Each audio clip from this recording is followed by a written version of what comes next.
दोस्तों आज हम बात करने वाले हैं 2015 रिलीज्ड मिस्ट्री थ्रिलर एपिसोड के बारे में जिसका नाम है a killer on the loose. इस कहानी की शुरुआत होती है एक अंधेरी रात से, जब हम एक लड़की को देखते हैं घने जंगलों में भटकते हुए। वो भी काफ़ी घबराई हुई लग रही थी। उसके कपड़ों पे खून लगा था और डर के मारे रो रही थी बेचारी। ऊपर से बार बार ऐसे पीछे मुड़ के देख रही थी जिससे साफ पता चल रहा था वो किसी से छिपने की कोशिश कर रही है। जरूर कोई पीछा कर रहा था उसका। अगले सीन में इस बात का सबूत भी मिल जाता है जब हम अंधेरे में कुछ टॉर्च लाइट को फ्लैश करते हुए देखते हैं, जिसे देखकर ये लड़की और सहम जाती है और एक पेड़ के पीछे जाकर छिप जाती है। मगर उन लोगों के फुटस्टेप ग्रेजुअली पास आती जा रही थी, तो ये लड़की भी एक घर में शेल्टर लेने का सोचती है। किसी तरह एंट्रेंस को पार कर बैकयार्ड में घुस जाती है। रात थी तो घर को अंदर और बाहर से उसी तरह डेकोरेट किया गया था। इवन हमें तो एक चादर भी दिखता है जिस पे खून के छींटे थे, लेकिन वो खून के छींटे नहीं थे, वो पेंट लगा हुआ था। मगर इस लड़की को इतना ज़रूर पता था कि वो यहाँ रुक गई तो सेफ नहीं रहेगी, वो लोग उसे ढूंढ ही लेंगे। किसी तरह से वो बैक डोर से अंदर घुस जाती है चुपके से। इवन डोर पे जो बेल्स लटके हुए थे उन पे भी कोई आवाज़ नहीं होने देती, तो किसी को कुछ पता भी नहीं चलता। इसके बाद झट से एक बार आसपास चेक भी कर लेती है। घर बिल्कुल खाली था, तो वो रिलैक्स्ड होकर कुछ देर के लिए बैठ जाती है और बैठकर शायद अपने किस्मत को कोस ही रही थी। लेकिन ठीक तभी हम नोटिस करते हैं उसके हाथ पर कुछ मार्क्स थे, जैसे किसी ने उसे बांध कर रखा था। मतलब वो लड़की किसी के पास होस्टेस थी, तो क्या उसी से बचकर भाग रही थी? तो इसी बीच क्या सोचकर लड़की खिड़की से बाहर झांकती है और झांकते ही एक जोर का झटका लगता है। डर और टेंशन से कांप उठता है उसका पूरा शरीर, क्योंकि बाहर उसका यम खड़ा था, चेहरे पे मास्क और हाथ में एक लंबा चाकू लेकर। यही था वो आदमी जो उसका पीछा कर रहा था। आखिर उसने लोकेट कर ही लिया उसे। फिर क्या, घर के अंदर बाहर फिर चूहे बिल्ली का खेल शुरू हो जाता है। समहाउ उस आदमी ने अंदाज़ा लगा ही लिया था कि वो लड़की उसी घर में है, तो पहले फ्रंट डोर पे दस्तक देता है, दरवाज़ा खोलने की कोशिश करता है, मगर वो लॉक्ड होने के कारण वो घुस नहीं पाता। इससे इस लड़की को थोड़ा वक्त मिल जाता है जिससे वो अपने लिए छुपने की जगह ढूंढ ले।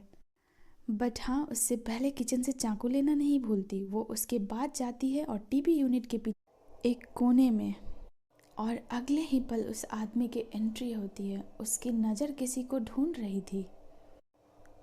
इधर उधर कुछ देखने के बाद अचानक ही उसकी नज़र जाती है टीवी की तरफ, जिसका रिमोट ज़मीन पे पड़ा था, और वो उस रिमोट को उठाकर टेबल के ऊपर रख देता है।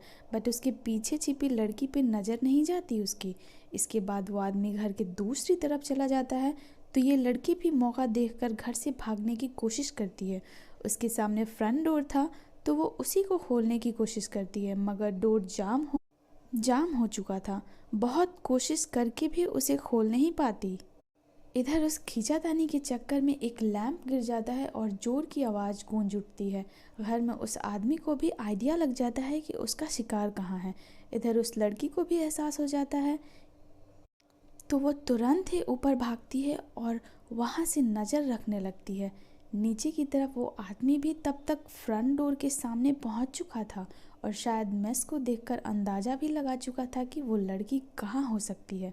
वो ऊपर की तरफ आने लगा था, जिसे देखकर वो लड़की कमरे के अंदर जाके क्लोजेट में छुप जाती है।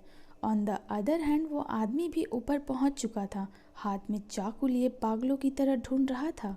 उस प्रोसेस में फाइनली वो जा पहुंचता है उसी कमरे में जहां वो क्लोजेट था, मगर उसकी नज़र क्लोजेट की तरफ नहीं जाती। उससे पहले ही उसे अपने सामने कुछ ऐसा दिख जाता है जिसे देख वो शांत हो जाता है और ख़ुद ही अपना मास्क उतार देता है, और हम देख पाते हैं उस नकाब के पीछे छुपे असली चेहरे को। लेकिन उस चेहरे पे कोई गुस्सा नहीं था, उल्टा खौफ से काला पड़ चुका था। उसका चेहरा दर्द से आंखें लाल हो चुकी थी, क्योंकि उसके सामने पड़ी थी उसकी अपनी पत्नी की लाश। किसी ने बहुत ही बेरहमी से मारा था।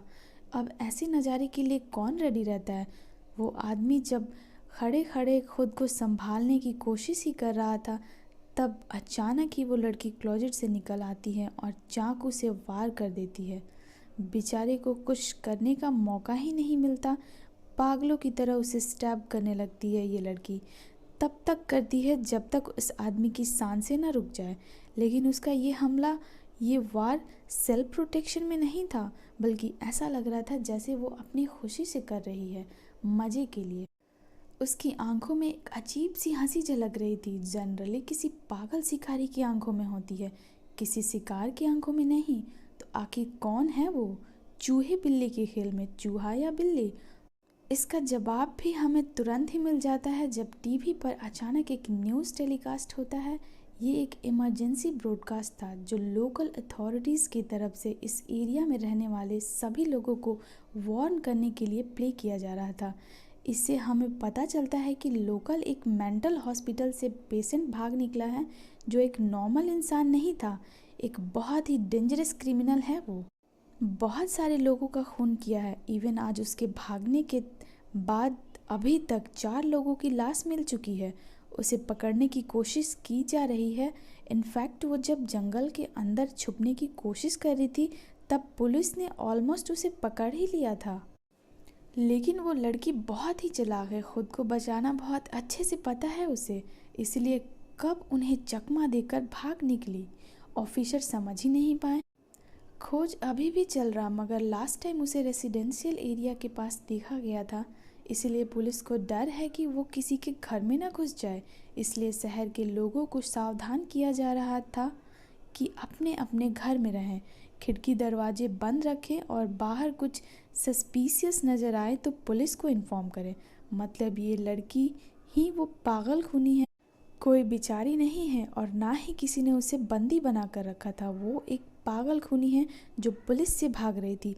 भागते भागते इस घर पे नज़र पड़ी तो उसने यहाँ छुपने की सोचा।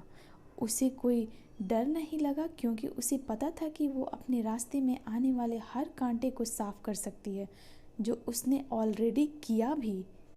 पर इस घर में उसे ये लगा था यहाँ कोई नहीं होगा, बट ऊपर जाके उसे पता चला उस घर में एक लड़की अकेली है जो उसे देखते ही पुलिस को कॉल करने जा रही थी, मगर उसे मौका ही नहीं मिला। उससे पहले ही इस लड़की ने उसका गला काट दिया और फ़ोन का रिसीवर बेचारी के हाथ में ही रह गया। और दूसरी तरफ वो आदमी, वो कोई साइको नहीं था, वो उस लड़की का पति था। तो दोस्तों, ये कहानी यहीं पे ख़त्म होती है। ये एक शॉर्ट फिल्म थी जो बहुत ही इंटरेस्टिंग थी। इस कहानी में जिसे हम विक्टिम समझ रहे थे, वही एक्चुअल में कल्प्रिट था।